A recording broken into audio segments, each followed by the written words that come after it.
तालचेर कोयला खनि मजदूर संघ पक्षर स्थानीय जगन्नाथ जीएम ऑफिस 8 दफा दाबी नहीं धारणा देवा सह विक्षोभ प्रदर्शन करा जायथिला। कोयला खनिर कर्मचारी स्वास्थ्य सेवा जगाई आसुथिबा एमसीएल सेंट्रल चिकित्सालय ठारे आउ सठिक स्वास्थ्य सेवा जगाई दिया जाउ नथिबा सह एही चिकित्सालयटी को सरकारी चिकित्सालय रे मिश्रण जोगु एमसीएल डाक्तर माने कर्मचारी माननकु व्यवहार खराब करुथिबा अभियोग करिसेंती कर्मचारी। एथिसह आगामी दिन में जदि एमसीएल कर्मचारी दाबी मुताबक चिकित्सा व्यवस्था जगाई न दिए आंदोलन को ओह्लाए बोली चेतावनी देइछंती श्रमिक नेता। देखो 8 दफा दाबी नहीं आम जो धारणा बसचु तार समाधान करने आम बसचु। समाधान रास्ता है या जे आमको पूर्वर एठी ट्रिटमेंट करा जाऊ जोड़ा आपण मान ट्रिटमेंट करि पारु नांती सेटा बाहर को रेफर अति सहज उपाय करा जाऊ जाफल कि आम सुविधा सुजोग पाई परिबु। ये है गोटे कथा। द्वितीय कथा है आम पैसा जेहेतु तालचेर अंचल गोटे मेडिकल अच्छी आम सुविधापी अच्छी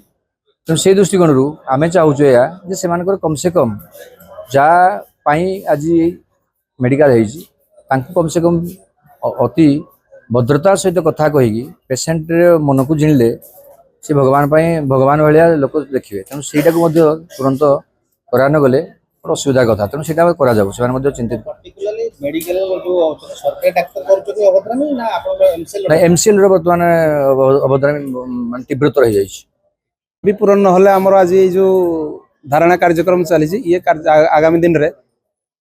स्ट्राइक को जीव सबू कर्मचारी जे खाली बीएमएस कार्यकर्ता नहीं समस्त श्रमिक भाई आम एक हबू एक ये कार्यक्रम पूरा टोटाल एमसीएल भी बंद करने आम प्रयास करूँ। तेणु आमर जो डिमांड गुड़िक अच्छी ये तो आपण मैंने सब जानते। प्रथम कथा जे आम जेहेतु कार्यरत अच्छु एमसीएल अधिकारी आमको सोशल सिक्यूरीटी हिसाब से मेडिकल सुविधा जोगाई देवा तांकर कर्तव्य तो वेलफेयर हिसाब से आमर आगु एनएसएसटी थिला से कालक्रमे ये मेडिकल कॉलेज को हस्तांतर करागला आमर से कौन असुविधा नहीं। आम से डिमांड करते आमको गोटे अन्यत्र सेंट्रल मेडिकल दि जाऊ एवं से समय भी प्रतिश्रुति देते 100 बेड कि 120 बेड एक मेडिकल कॉलेज सॉरी मेडिकल आपन को दिया जिवो एवं आपनकर इंफ्रास्ट्रक्चर तथा आपनकर स्टाफ जाई काम करेंगे किंतु से जो आमको गोटे आश्वासना देते से पानी गार सदृश है जद्वारा कि आज आम ये जो धारणा को ओह्लैचु ये आगामी दिन में आहरी तीव्रतर हम यह आपने समस्ते जानते जे कौ परिस्थिति गवर्नमेंट हॉस्पिटल गोटे है समस्त आशा विश्वास गोटे पूर्ण होता जे ये जो लोकल लोक अच्छा समस्त को ट्रिटमेंट सुविधा मिल स्वास्थ्य अवस्था ट्रिटमेंट सुविधा मिल से एमसीएल मैनेजमेंट को आम विरोध करूँ। हाँ से बारंबार ये करके मेडिकल कला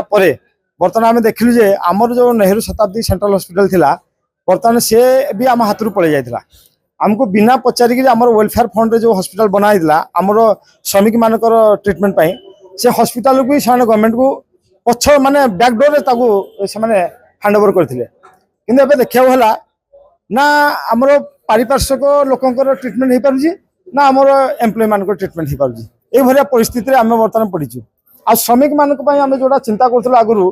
जे दिने ना दिने यार परिस्थिति खराब हम आज से परिस्थिति खराब हवा फल आम समस्ते आज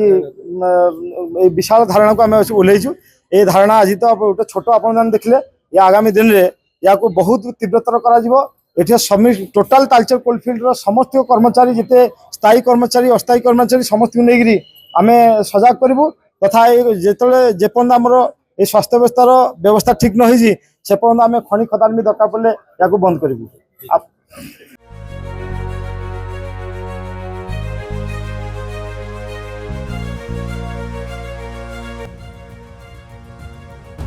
ब्यूरो रिपोर्ट जेवीआर समाचार।